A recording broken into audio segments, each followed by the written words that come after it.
Hello दोस्तों, कैसे हैं आप लोग। आशा और उम्मीद करते हैं आप स्वस्थ होंगे। आज हमारा 17th बीपीएससी प्रीलिम्स का दूसरा दिन है। कल हम लोगों ने कुछ टॉपिक डिस्कस किया था जिसमें मेंस के लिए था पॉवर्टी और इंक्लूसिव ग्रोथ था, और प्रीलिम्स के लिए था सारा रेगुलेटिंग एक्ट 1773 से 1947, और हम लोग पढ़े थे 1858 तक, गवर्नर जनरल वायसराय तक का, लॉर्ड कैनिंग तक का था कल। आज हम लोग डे 2 शुरू करते हैं। डे 2 का आज पहला प्रीलिम्स का इधर टॉपिक है। प्रीलिम्स में आज पहला टॉपिक करना है जितना भी अब रिमेनिंग लॉर्ड कैनिंग के बाद बच गया, आफ्टर लॉर्ड कैनिंग से लेकर लॉर्ड माउंटबेटन तक पढ़ना है। अगर किसी को लग रहा है कि ये ज़्यादा हो रहा तो भी बता देगा कि मुझे नहीं पता कि लोग, क्योंकि आप लोग तो तैयारी तो कर ही चुके थे, तो मुझे लग रहा है कि सिर्फ तेज़ी से करते जाना है।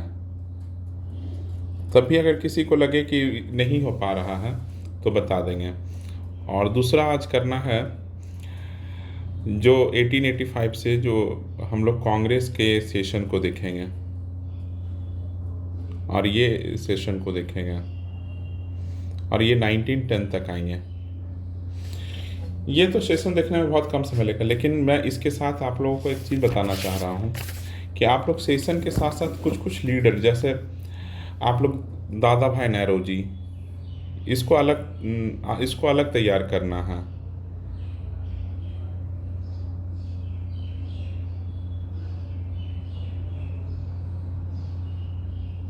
ये इसको अलग तैयार करना है दादा भाई नेहरू जी, और क्या, और आप एस.एन. बनर्जी,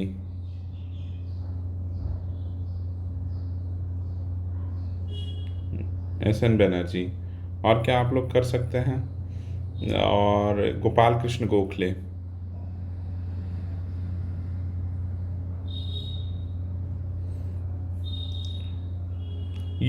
ये तीन तो एकदम, इन तीनों का अलग से एक नोट्स बना लीजिएगा तीनों का, और देखिएगा कि अब इनका क्या क्या आप लोग को ध्यान रखना है। इनका 3 चीज़ याद रखना है।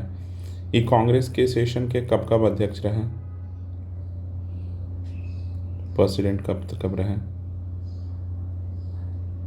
कोई इन्होंने बुक लिखा,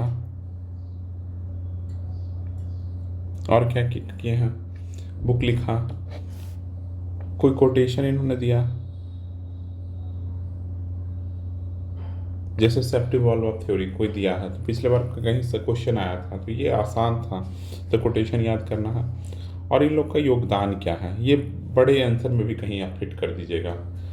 इनका कंट्रीब्यूशन क्या है, इनका योगदान क्या है। तो अगर कभी आ जाए कि गोपाल कृष्ण गोखले का भारतीय स्वतंत्रता आंदोलन में क्या योगदान है, चाहे दादा भाई नौरोजी का, चाहे गोपाल एस.एन. बनर्जी का, तो ये आप वहाँ फट से फिट कर दीजिएगा।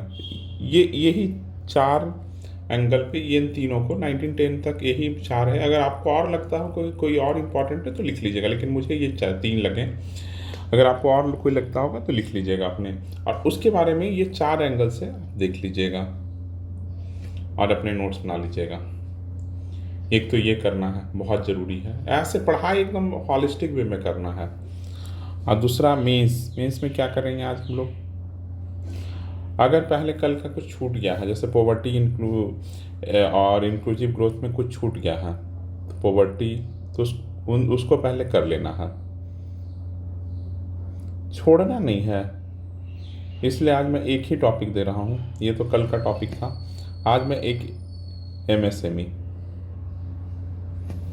अब मैं थोड़ा और समझाता हूँ, जैसे कि पॉवर्टी जैसे आप लोग किए तो किए क्या, जैसे चलिए आज थोड़ा मेंस का एक टॉपिक अभी थोड़ा सा बताऊंगा, बाकी मैं बताऊंगा इश्क आप लोग कैसे सोच रहे हैं। जैसे पॉवर्टी में सबसे पहले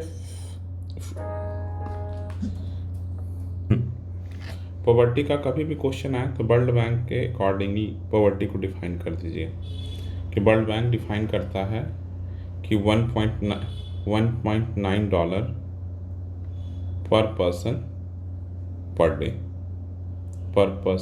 डे। इससे अगर कम है कोई तो उसको पॉवर्टी कहते हैं, वो पॉवर्टी लाइन के नीचे अंदर है। यहाँ से शुरू कीजिए, उसके बाद कुछ कुछ फैक्ट है। अब पॉवर्टी के रीजन ये सब लिखेंगे पहले। अब फैक्ट, आपको कुछ चीज़ें, इकोनॉमी के सवाल में आपका फैक्ट बहुत स्ट्रांग होना चाहिए। विदाउट फैक्ट एंड फिगर के आप अगर क्वेश्चन लिखेगा तो बेकार सा लगेगा। तो क्या लिखना है? तो सबसे पहले लिखना है कि कितने परसेंट हमारे यहाँ मल्टी डायमेंशनल पॉवर्टी हैं। तो नीति आयोग देता है तो 16% के, एक बार डेटा ये चेक कर लीजिएगा, अराउंड नीति आयोग का 16% के अराउंड नीति आयोग का है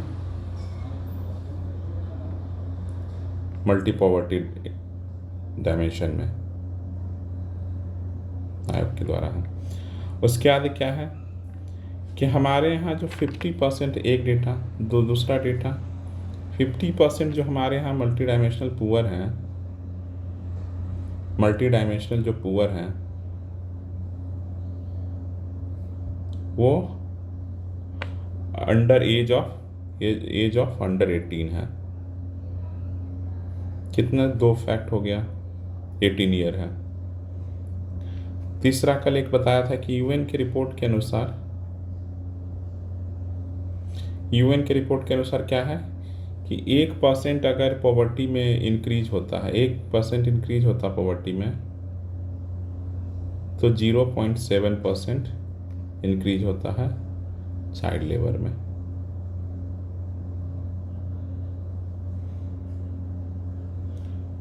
उसके बाद क्या बताना है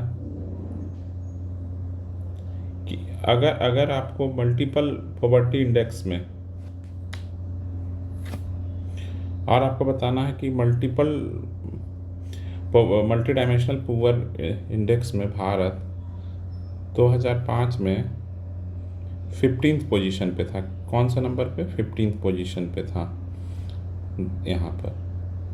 और अभी 2019-21 में ये कितने पे आ गया है? 16th पोजीशन पे। तो डिक्रीज हो रहा है, कंटिन्यूसली डिक्रीज कर रहा है।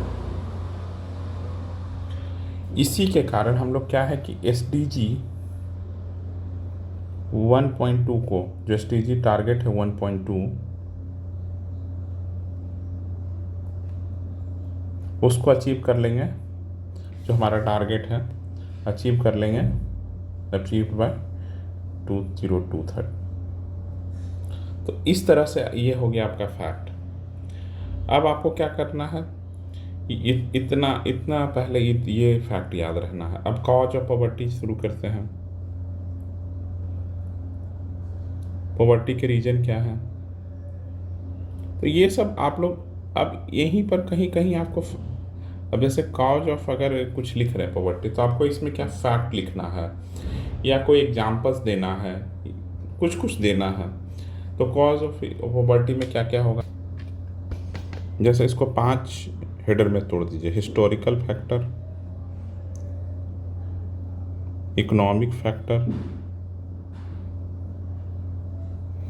उसके बाद सोशल फैक्टर, उसके बाद इन्वायरमेंट, पॉलिटिकल एवं